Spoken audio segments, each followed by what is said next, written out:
Welcome to this tour of the St. Paul's School campus. I'm really excited to show you around, so welcome to St. Paul's.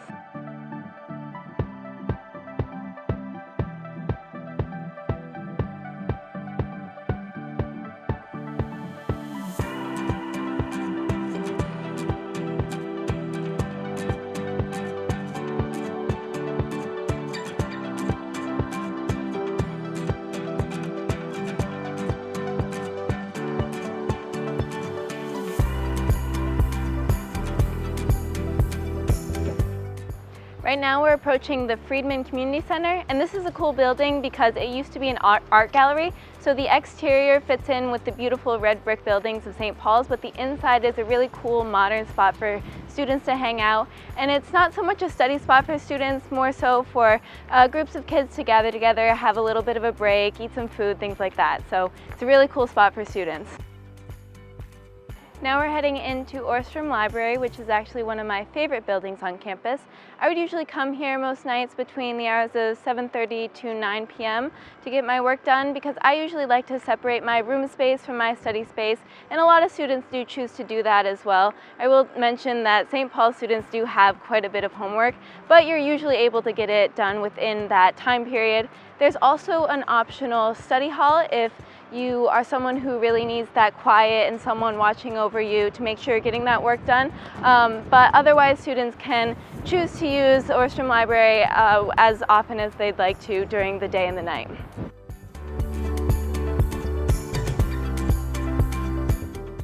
So along this path, I would like to point out Clark House right here, which is our health center, and that's where students go when they're sick or they need to pick up medications of any sort. And we have a medical director who's on call 24 hours of the day, but if he's not actually in Clark House, we will always have a nurse on duty. So if you're ever feeling sick, then you can go right over there and they will help you out. And then as we keep going along this way, here's the old chapel.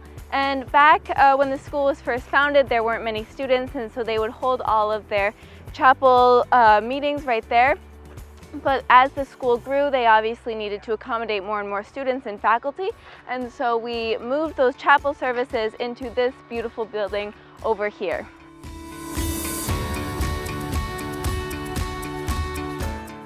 Welcome to the Chapel of St. Peter and St. Paul. So this is where chapel services are held, which are 4 days a week, Monday, Tuesday, Thursday, and Friday for about half an hour between 8:30 and 9 a.m. And chapel isn't necessarily a religious service, although we do try to incorporate different hymns and prayers. We bring in a lot of different ideas and speakers who bring a lot of thought to the table. And it also gives students a chance to talk about their clubs and give announcements, and we'll hear about things that are happening during the day. And I love chapel because it's a chance for the entire community to be gathered together, and it's a great way to start off your day.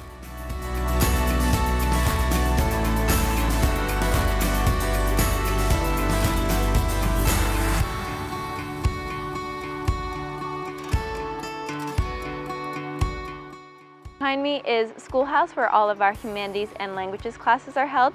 For languages, we offer French, Spanish, German, Latin, Greek, and Mandarin. I took French and absolutely loved it. I loved it so much after my first 2 years that I decided to take a year and study abroad in France for my junior year. The classes are small and the teachers are really inspirational, so I really recommend that students delve as far deep into those language programs as they can. And the humanities are equally as incredible, and they're all set up around a Harkness table, which is just a round table where the students and the teachers sit together. But instead of the teacher standing up and lecturing at the students, it's a discussion, and so students are recommended to engage and critically think. And I think that's a really integral part to what St. Paul's is all about in terms of thinking and community.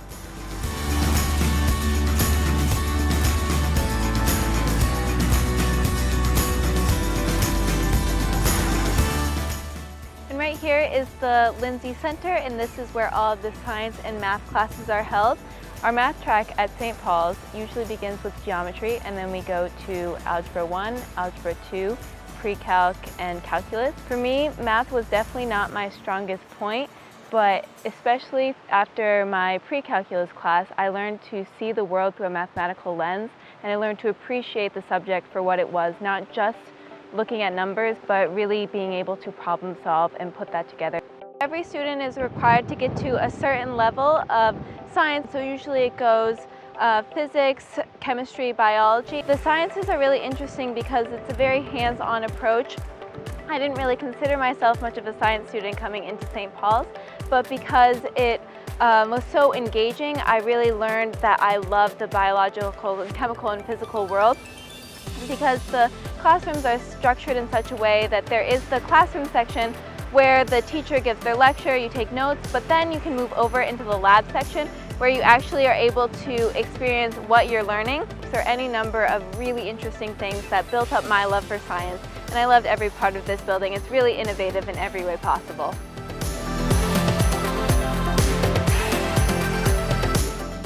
Right here is the St. Paul's Fine Arts Building. So every student is required to take a full year of some art, and if you choose that as fine arts, then this is where you would take it. So we have your classic drawing, painting, photography, but if you want to explore different types of fine arts, then we also have things like ceramics or glass blowing or sculpture classes. So anything you're interested, you can basically explore here. And I've really seen students flourish in the fine arts and fulfill potential that they didn't even know they had, and that's mostly due to our really fantastic art teachers. In terms of art, we also have music and dance programs. So for music, you can choose to do non-credit lessons or lessons for credit, and students also often choose to be part of the orchestra or ensemble, and they will perform throughout the year ceremonies which are really beautiful, and the whole school enjoys hearing them play. And we also have an incredible dance program.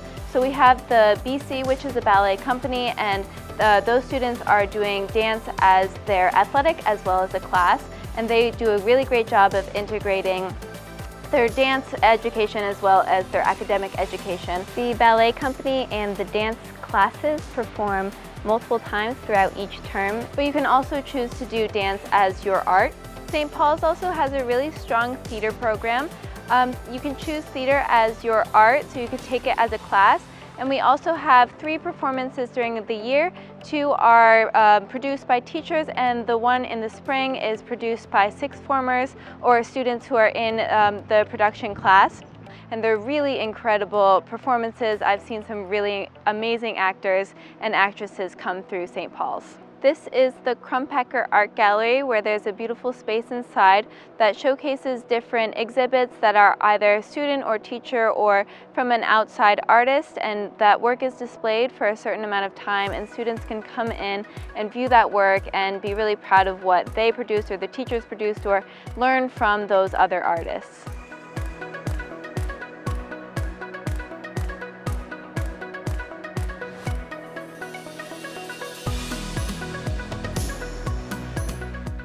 This is the St. Paul's Athletic and Fitness Center. It has a full-size pool, multiple gyms where there are basketball courts that double as volleyball courts.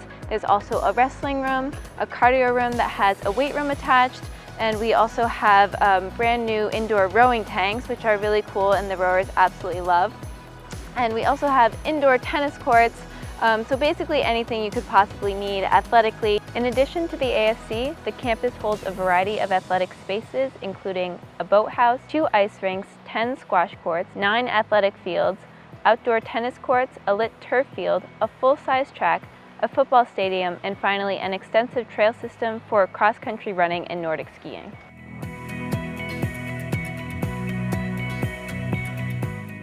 St. Paul's is one of the few schools who has 100% boarding, and so dorm life is a really important part of that. And so our dorms are set up pretty in a different way than most schools, because we have all different years in one dorm. So a 3rd former could live next to a 4th former or a 6th former or anybody from any grade. And I really love that because it allowed me to interact with students who I probably wouldn't have otherwise met. And so the older students gave me really great advice in terms of academics or social or sports. And so I loved having that rapport between all of the other students, and it made it feel more like a community. Starting out, 3rd formers are usually placed randomly within one of the 19 dorms across campus. So we have 9 male dorms, 9 female dorms, and 1 all-gender dorm that students can apply into. Another integral part of the St. Paul's school life is its faculty. So faculty are more than just teachers, they're also your advisors or your coaches, and you'll see them in the dorm because often their houses are attached to your dorms and they'll come in at night and maybe bring in their kids or their pets and you can interact with them in that way. And I really loved that part of St. Paul's because you built these relationships where you weren't just a student, but you were also an athlete or an artist or any other thing, and you can learn how to joke with them and see them in their full lives and have that connection that really lasts all throughout your time here, and I found really lasts even when you leave St. Paul. So I really love that part, and I think that's an important part of the St. Paul school community. On behalf of the entire admissions office, I'd like to thank you for joining me on this virtual tour of St. Paul's. We're sure you have lots of questions at this stage, so if you haven't already, please fill out the inquiry form on our website and schedule an interview with us. We would love to answer all your questions and learn more about you. I hope you enjoyed this tour, and we're looking forward to hearing from you soon.